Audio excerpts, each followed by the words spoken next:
Bonjour chers amis, je suis ravie de vous retrouver pour la dernière étude sur l'Alliance éternelle de Dieu. Alors toutes les discussions que nous avons menées jusqu'à ce jour sur l'Alliance nous rappellent tous les plans que Dieu a mis en place pour sauver l'homme du péché, l'accompagner tous les jours, pour arriver au résultat final, obtenir le salut.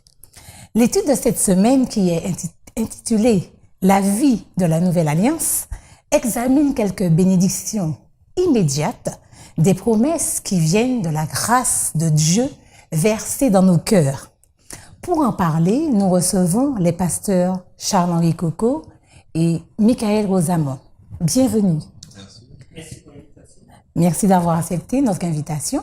Alors, avant de commencer, je vous invite à prier. Notre Père, nous te remercions de cette occasion que tu nous donnes de nous retrouver, d'ouvrir ta parole, de présenter ce qui s'y trouve, tant pour nous que pour nos auditeurs, nos téléspectateurs et bien entendu ceux de l'Internet. Veille à ce que ta grâce nous soit conservée, que ton esprit puisse nous guider, nous orienter dans le bon sens des choses voulues par toi. Selon ta volonté, nous t'avons prié au nom de Jésus. Amen. Amen. Amen. Alors, la vie de la Nouvelle Alliance. J'aimerais tout d'abord que nous clarifions la notion de Nouvelle Alliance.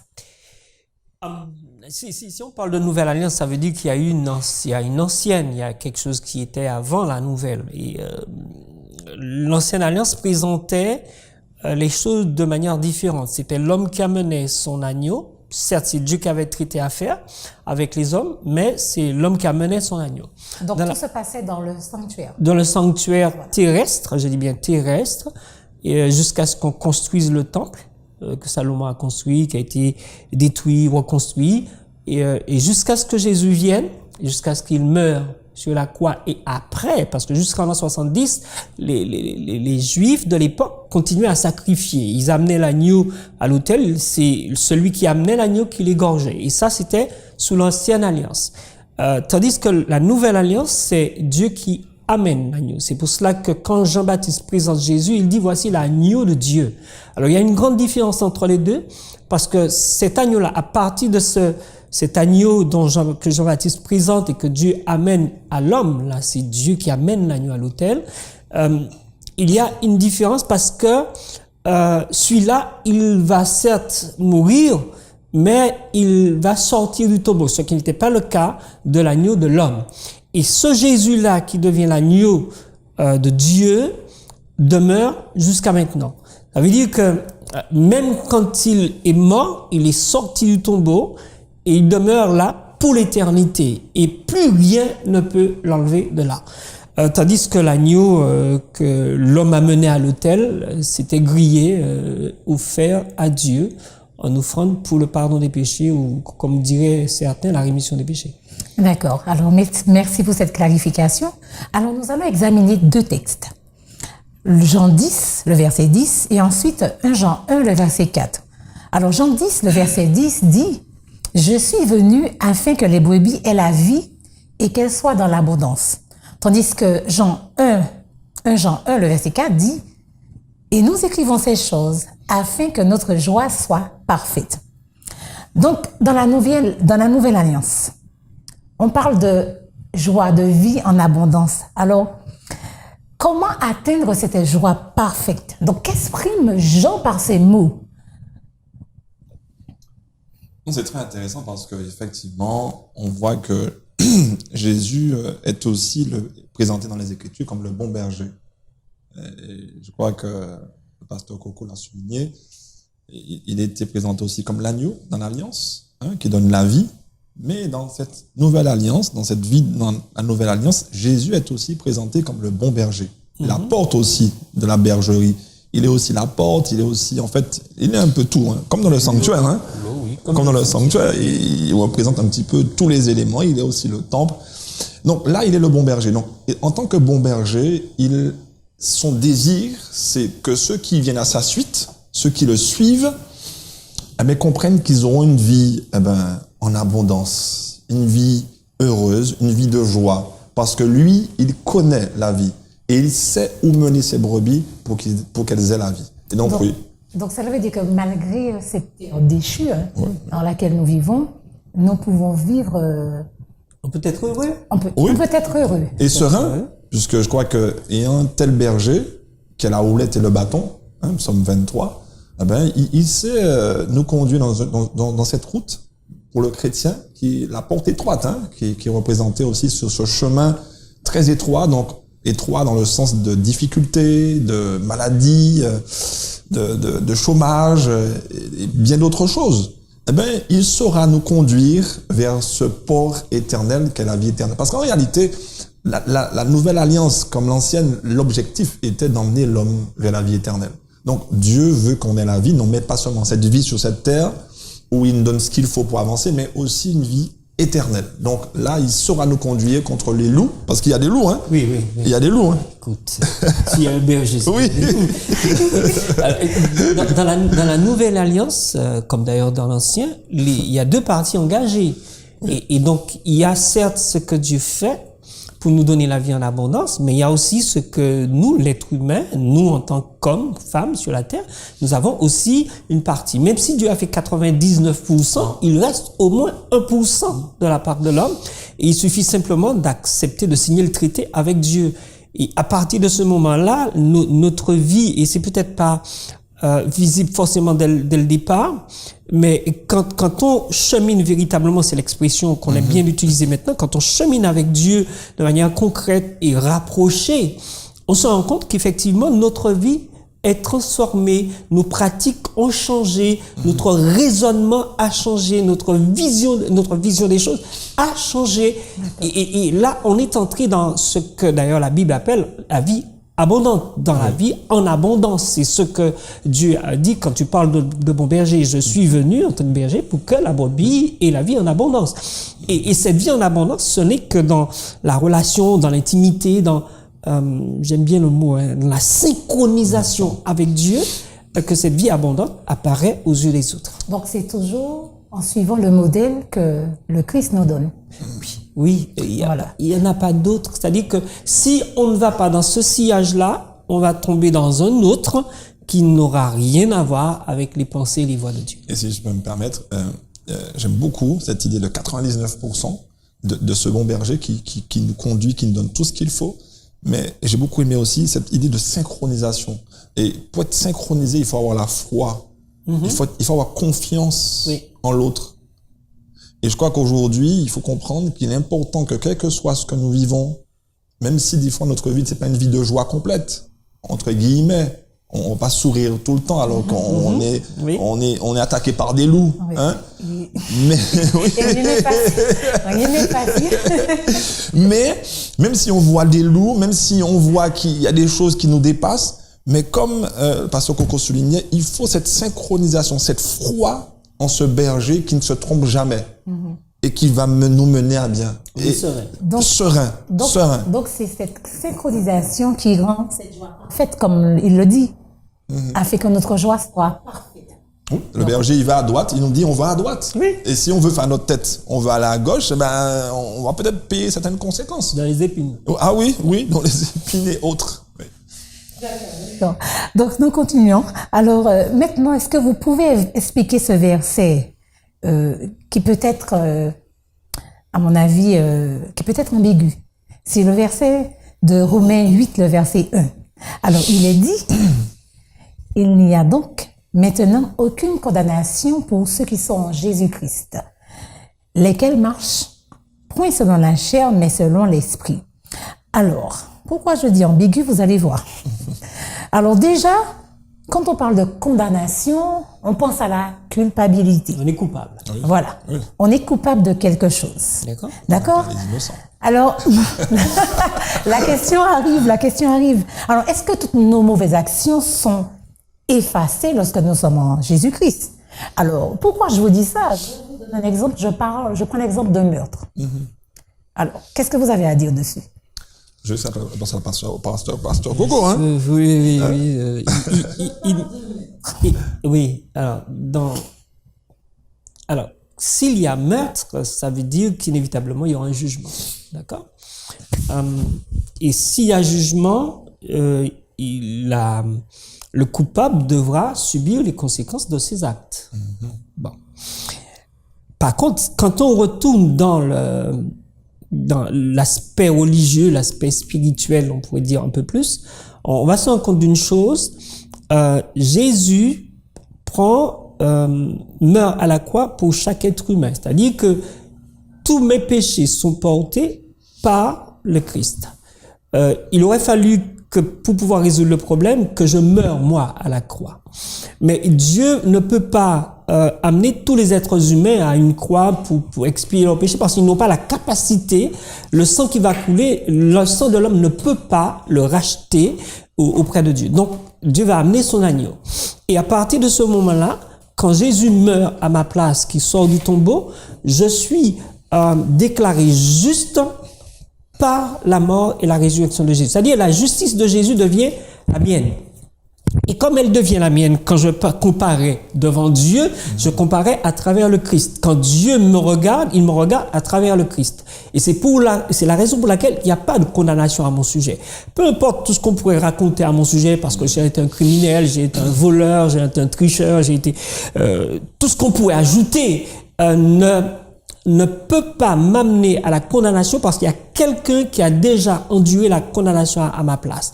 Et comme il a toujours été juste et parfait dans ce qu'il a fait et qui a fait que son sacrifice a été parfait et est parfait, le Christ, le Dieu, le Tout-Puissant, quand il me regarde à travers la justice du Christ et j'apparais à ses yeux juste et parfait dans la personne du Christ. Donc, aucune condamnation ne peut peser sur moi parce qu'il y a quelqu'un qui me représente et à travers qui je peux aller jusqu'à Dieu.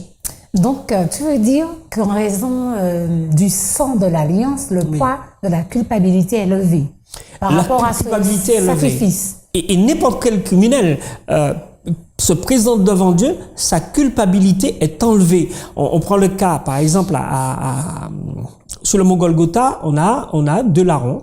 On les a appelés comme ça, mais c'est des brigands, des bandits, l'un à droite, l'un à gauche. Et tout le temps de la souffrance à la croix, les deux ont insulté le Christ. Et on se rend compte à un certain moment qu'il y a un qui dit, mais au fait, pourquoi on insulte le gars là? On est en train de faire une bêtise là, puisqu'on subit la même conséquence que lui. Oui. Mais lui, il est innocent. Et donc, il y a quelqu'un qui, en quelque part, qui redevient raisonnable et il se dit, bon, on est en train de dériver là. Non. Donc, il demande à l'autre, mais pourquoi tu l'insultes? Pourquoi on subit la même chose? Et puis, il lui dit, il se tourne vers lui, il dit, écoute, quand tu viens dans ton règne, souviens-toi de moi, hein. Et là, il obtient quelque chose que son ami n'a pas pu obtenir parce qu'il n'a pas reconnu dans le Christ celui qui est son avocat, son représentant, son intercesseur, son intermédiaire. Et Paul dit dans Timothée, dans 2 Timothée, je crois, 2 Timothée 2, il est notre médiateur. Et donc, Jésus est le seul médiateur de l'humanité entière. À partir de là, la condamnation tombe. La condamnation tombe. Et ça n'a pas empêché, par exemple, ce qu'on appelle couramment le bon larron, ça n'a pas empêché qu'il meure à la croix. Il est mort, il a subi les conséquences de ses actes. Mais devant Dieu, il apparaît juste et son salut est assuré. Son entrée dans l'éternité est assurée. D'accord. Alors, lorsqu'on a compris justement Jésus, quand on a connu Jésus, on a compris ce cheminement avec Jésus, alors on doit marcher d'une certaine façon. Et la Bible parle de marcher selon la chair, marcher selon l'esprit. Alors, quelle est la différence entre marcher selon la chair, je vais faire ce cadeau-là. Marcher selon l'esprit? Alors, dis-moi concrètement, alors, marcher selon l'esprit, c'est quoi? Alors, juste rajouter, appuyer un petit peu ce que ce Coco disait tout à l'heure là, qui était très important et qui reste un petit peu dans la même ligne de ce que nous avons commencé, c'est qu'on ne peut pas suivre le bon berger avec un fardeau de culpabilité et de péché. Personne ne peut. D'ailleurs, si vous entrez à la suite de Christ avec vos péchés, vous ne pouvez pas le suivre. Donc, il doit vous débarrasser, il doit vous enlever vos fardeaux et vos péchés. Et je crois que c'est important de comprendre qu'on ne peut pas suivre le Christ avec le fardeau de la culpabilité et du péché. Après confession. Tout à fait. C'est pour cela que le verset dit déchargez-vous de tous vos fardeaux. Déposez-les au pied de la croix. Il n'y a que comme ça qu'on peut suivre Christ. Et Dieu sait qu'un homme qui marche à sa suite ne peut pas marcher avec du péché, de la culpabilité. C'est pour ça qu'il reste notre avocat tout au long de notre cheminement. Et puis, oui, marcher selon l'esprit. L'esprit et la chair, déjà la chair, marcher selon la chair. Marcher selon la chair, donc oui, c'est tout à fait, c'est obéir à tous ces désirs qui font la guerre à l'être. Parce que c'est vrai que lorsque l'homme a transgressé la loi, il s'est retrouvé un petit peu dans cette notion d'égocentrisme qui le domine. Et il n'est plus attiré dans les choses de Dieu puisqu'il est coupé de Dieu. Le péché crée une séparation entre Dieu et l'homme. Donc automatiquement, on va être attiré vers les choses qui sont vraiment qui n'apportent pas le bonheur, tout simplement. Et quand on se laisse dominer par le péché, on ne peut pas plaire à Dieu.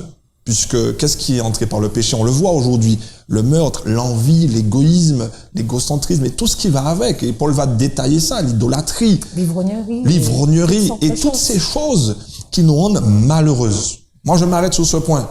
Toutes ces choses qui nous rendent malheureux. Voilà. Et je crois que et tous ceux qui vont marcher selon la chair, eh ben vont tôt ou tard se rendre compte que l'issue c'est une vie malheureuse et une vie coupée de Dieu, et à la fin, c'est la mort. D'accord. Je laisse à Pasteur Coco une marcher vie selon coupée l'esprit. de Dieu, donc ne pas écouter la voix de Dieu. Donc, on peut marcher selon l'esprit de Dieu, c'est ça. Mais Pasteur Rosa me dit quelque chose quand il dit que l'homme est, il dit pas esclave, le mot qu'il a utilisé, le péché, comme Dieu l'avait dit à Caïn, le péché se couche à ta porte, domine-le. Donc, en quelque part, face aux aspirations, aux besoins de la chair, aux soupirs de la chair, soit c'est elle qui nous domine, ou soit c'est nous qui la dominons.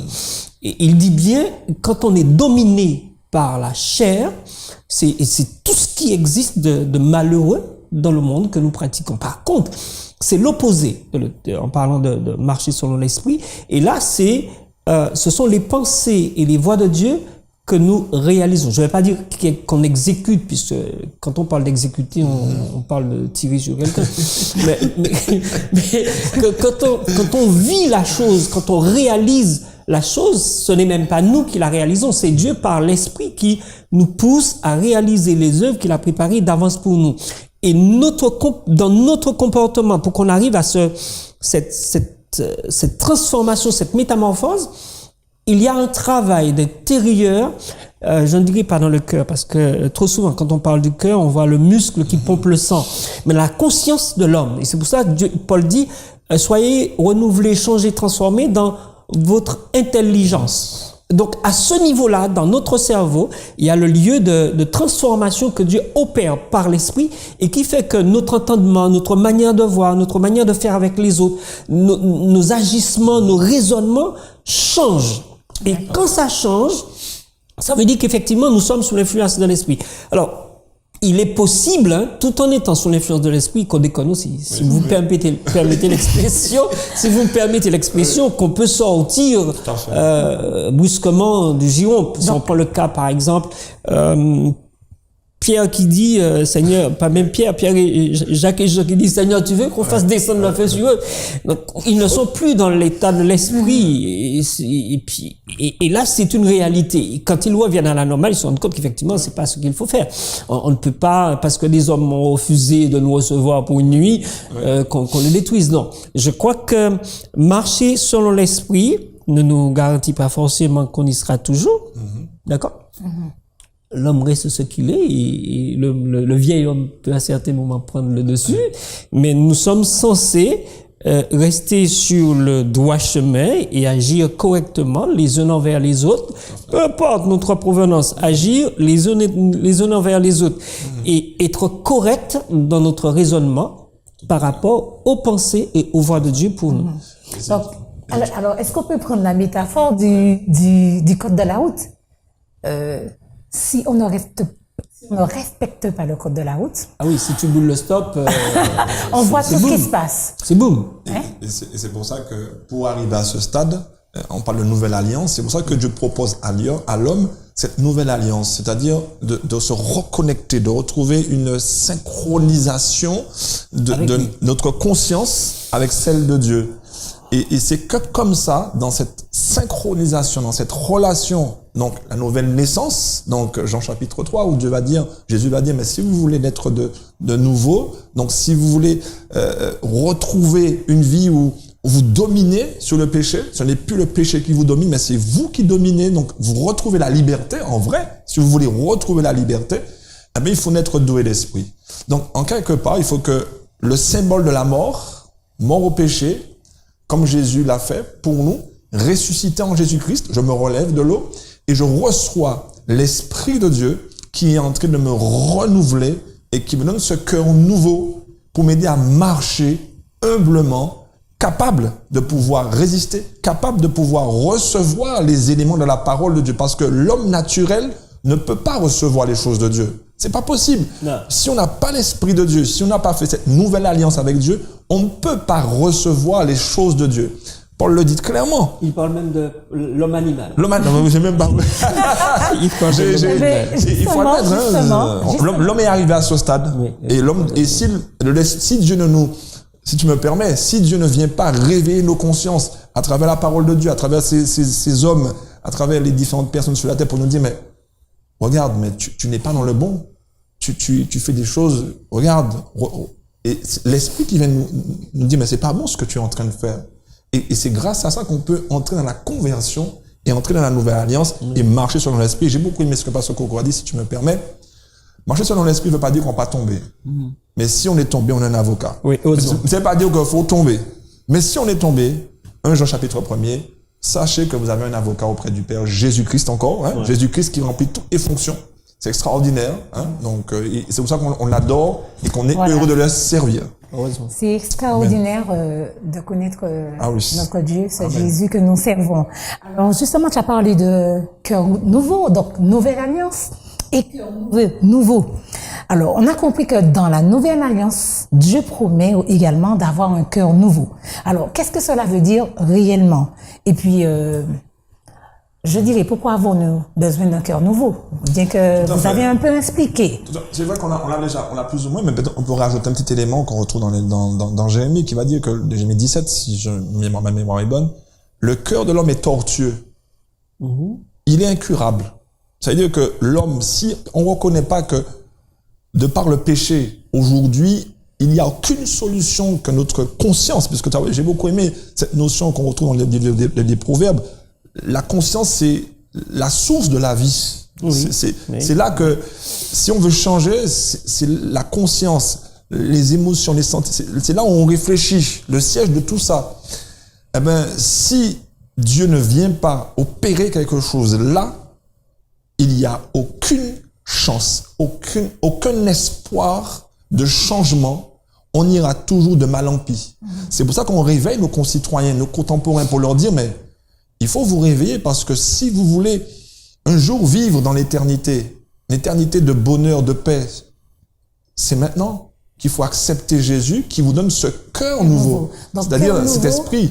C'est l'esprit nouveau. Oui, donc cœur nouveau, on peut dire aussi transformation. Oui, transformation. Alors, tout à fait. Je sais pas, dans certains pays, quand quelqu'un vole quelque chose, on leur coupe une main. On leur coupe une main, comme si la main est responsable de l'acte. Il vole une deuxième fois, on lui coupe l'autre main, mais on n'a pas résolu le problème. On l'a changé extérieurement, visiblement, parce qu'on lui a coupé les deux mains, donc il est des moyons. Tout à fait. Mais il n'a pas changé. Le cerveau, son esprit, il peut toujours réfléchir. Voilà. Donc s'il fallait vraiment couper quelque chose, il aurait fallu couper la tête. Parce qu'en fait, toutes les idées, toutes les décisions viennent du cerveau. C'est à partir du cerveau, à partir de la conscience, à partir de ce qui se passe dans notre tête que nous prenons les décisions, que nous posons les actes. Donc s'il y a quelque chose à changer, c'est pas en lui coupant la main. Il faut l'amener à raisonner, à réfléchir, à concevoir les choses d'une autre manière au niveau de son cerveau. Pas le manipuler parce qu'il doit rester libre de poser ses actes. Mais si vraiment on veut qu'il y ait un cœur nouveau dans notre société, une autre manière de fonctionner, de vivre entre nous, il faut agir au niveau à la source même de l'être humain, c'est lui qui a utilisé le mot, à la source même de l'être humain, et la seule personne chargée de faire ça, c'est le Saint-Esprit. Amen, amen. L'homme, le prédicateur, l'enseignant peut transmettre quelque chose à un enfant, à un adulte, à un être qu'il a en face de lui, mais la seule personne capable de nous amener, d'amener chacun à un renouveau, une autre manière de penser et de faire les choses, c'est l'Esprit de Dieu. Amen. Et c'est pour cela que Jésus a dit, je viendrai à vous. Je ne vais pas vous laisser orpheliner, je viendrai à vous. Donc je ne vais pas vous abandonner à votre sort. Je viendrai à vous parce que pour pouvoir vraiment changer l'homme, aucun prédicateur ne peut changer qui que ce soit. Et soi-même non plus. Ah, mais si je savais, je commencerais par moi-même. Et si je peux rajouter, si tu permets, c'est pour ça que Jésus dit, mais c'est pas ce qui entre dans l'homme qui le souille. Mais c'est ce qui sort, c'est ces désirs-là. Et ça, seul l'Esprit de Dieu peut combattre ces choses. Et je veux appuyer ce que Pasteur Coco a dit quand même.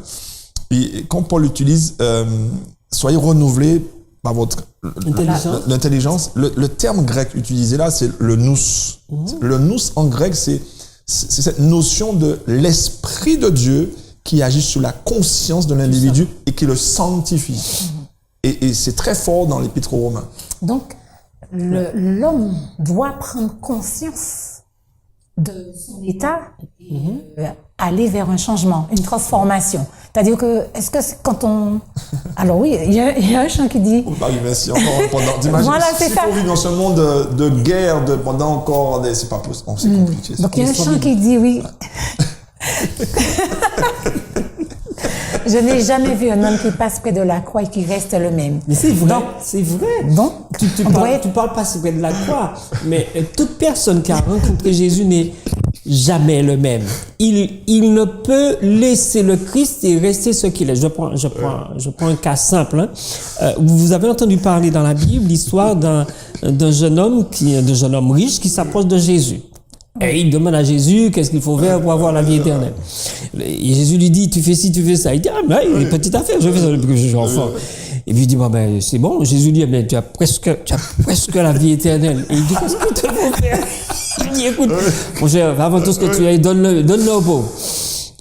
L'homme s'en va tout triste. Ça a été difficile. Oui, ça a été difficile. Il s'en va tout triste. Mais qu'est-ce qui s'est passé? Il n'est pas reparti comme il était venu.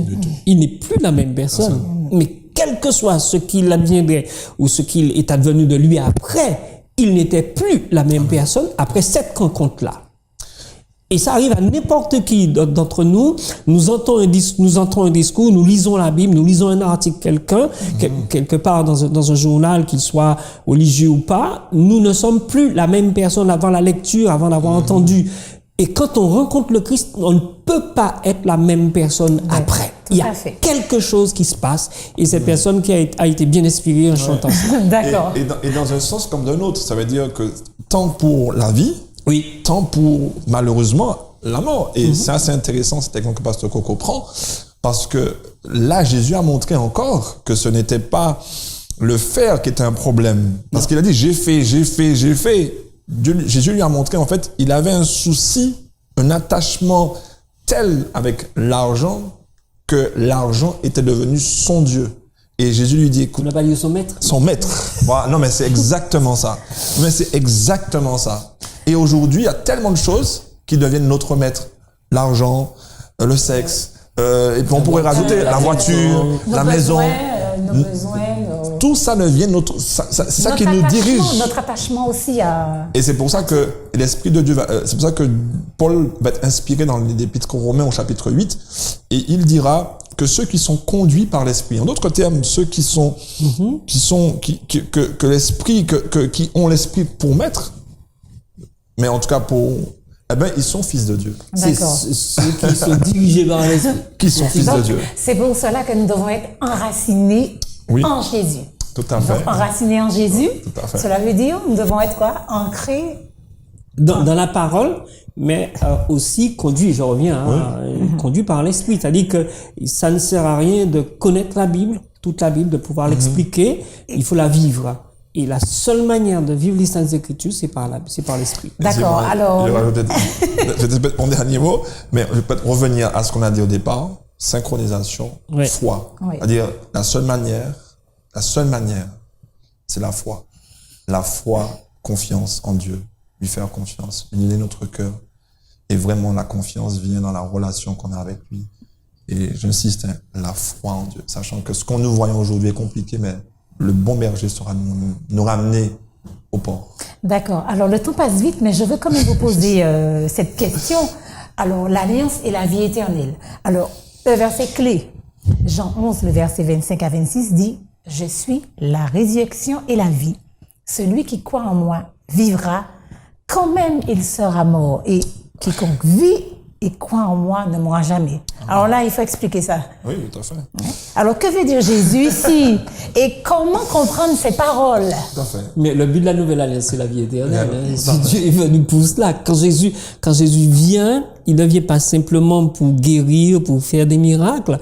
Il vient d'abord pour donner la vie. On l'a dit au départ, la vie en abondance. Ça aussi, ça fait partie de la vie en abondance. Et toute personne qui rencontre le Christ commence à vivre abondamment, à vivre l'éternité dès ici-bas.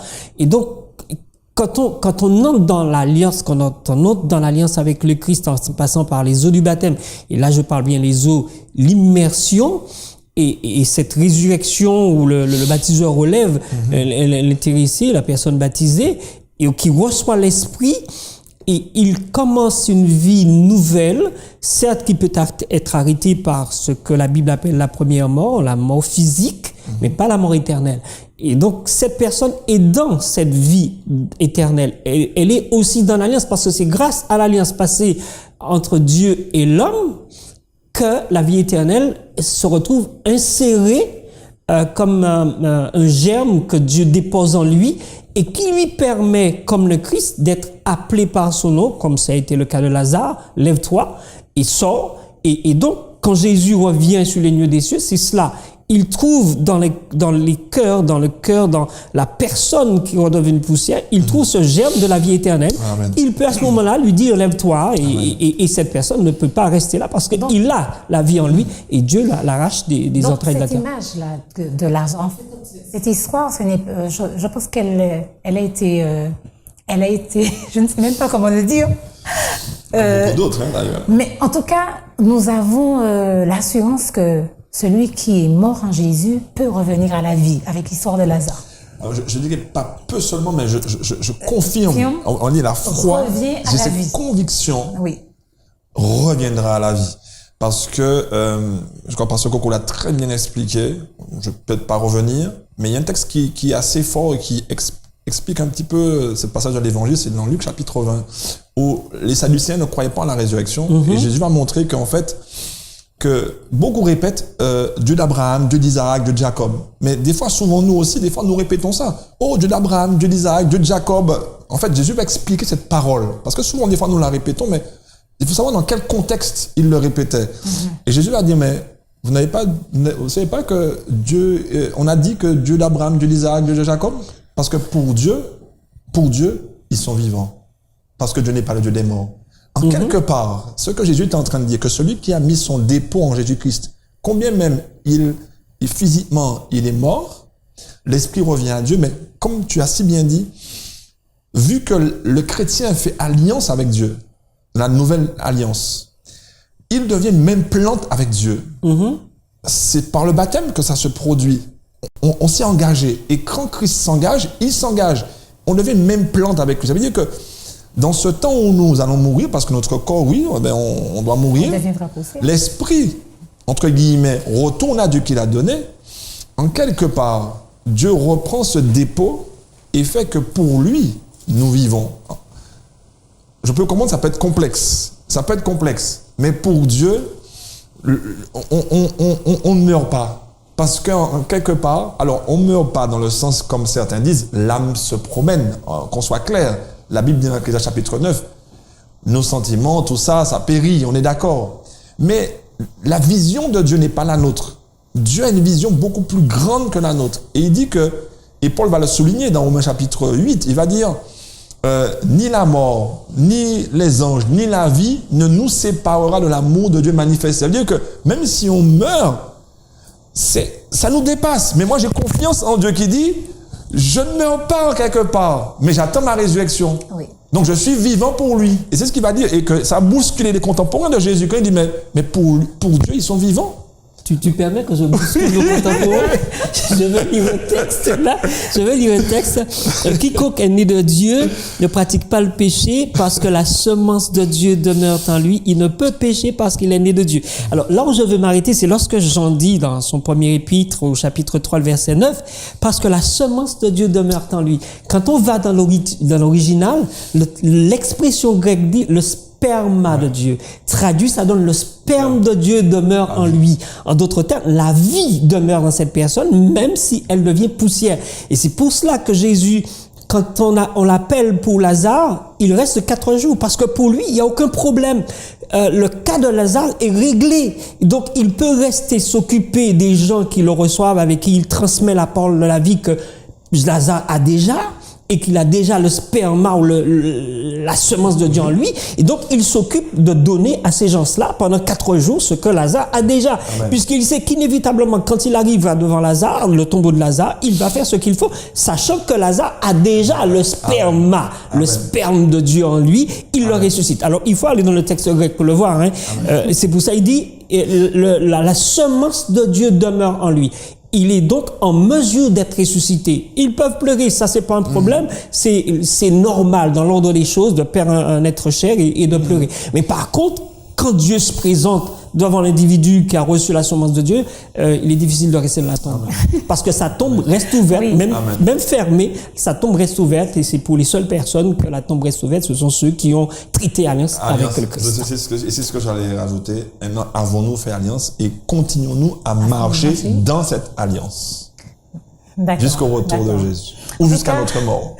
En tout cas, merci d'avoir si bien expliqué toutes ces notions, et surtout sur la notion de vie éternelle. Alors, nous allons terminer, hein, mais une dernière chose avant de terminer. Alors, nous avons une mission en ces temps, parce que la Nouvelle Alliance, nous sommes aussi en mission. Oui. Notre mission. Alors, on peut encore reparler de cette mission rapidement. Et puis, pour terminer, vous me dites un dernier mot sur cette leçon, l'alliance éternelle de Dieu, et puis avec les promesses. Moi, je prendrai la partie mission. Parce qu'on peut conclure. Voilà. Oui, quand on a reçu Jésus, l'Esprit de Dieu en nous fait vibrer quelque chose. Oui. Et on peut pas être, autant on peut pas rester le même parce qu'il nous transforme et qu'on est emmené à choisir, soit pour la vie ou soit de l'autre côté. Autant lorsque on rentre dans cette nouvelle alliance, on devient un disciple. Un disciple qui fait quoi? Qui a le même désir que son maître. Qui témoigne, qui veut voir ce martyrio, qui veut voir les autres aussi un jour dans l'éternité et restaurer. Parce que Coco l'a dit, c'est maintenant. Et déjà de goûter à la restauration. Quelle joie d'être touché par l'Esprit de Dieu, de se sentir restauré, des blessures que nous avions, des choses qu'on avait sur le cœur, et de voir Christ, par son Esprit, commencer à nous régénérer. On sent, mais il y a quelque chose d'extraordinaire. On ne peut pas ne pas le partager et dire à nos frères et sœurs, à nos amis qui sont sur cette terre. Même à nos ennemis. Même à nos ennemis. Non, mais c'est tout à fait ça. Et justement, à plus forte raison, Dieu veut qu'on aille vraiment vers tous pour leur dire, écoutez, on a un Père céleste qui veut que nous soyons dans l'éternité. Goûtez, voyez combien Dieu est bon. Bon, et faisons tout pour pouvoir être là, pour l'accueillir. Amen. Quand on sait une chose comme ça, non seulement on la partage, mais on la vit. Et quand on la vit, les gens se posent la question, comment il fait en dépit de tous les problèmes qui sont autour de lui? Il garde le cap, il garde la tête sur les épaules, il avance et il avance.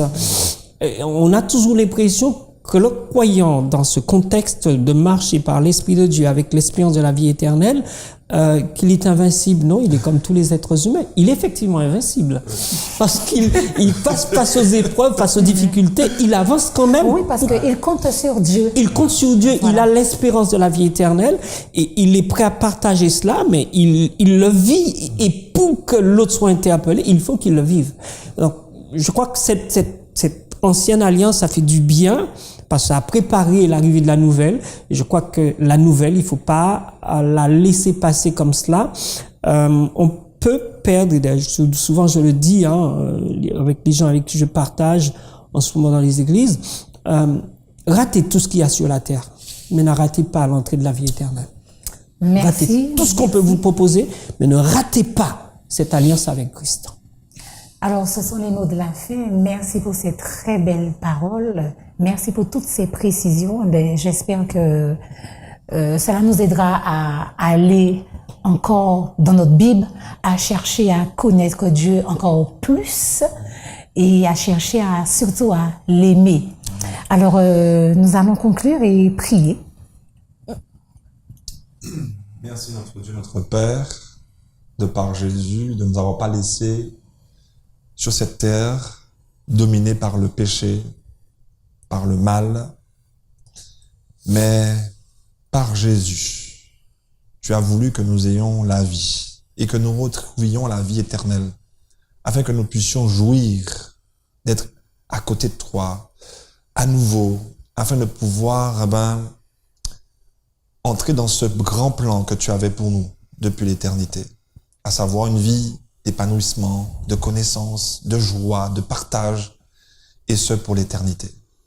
Que chacun et celle, Seigneur, qui auraient entendu ces quelques paroles puissent être touchés aussi par ton esprit et qu'ils aient envie aussi d'entrer dans cette alliance où ils n'ont rien à perdre, mais tout à gagner dans le nom de Jésus. Amen. Amen. Amen.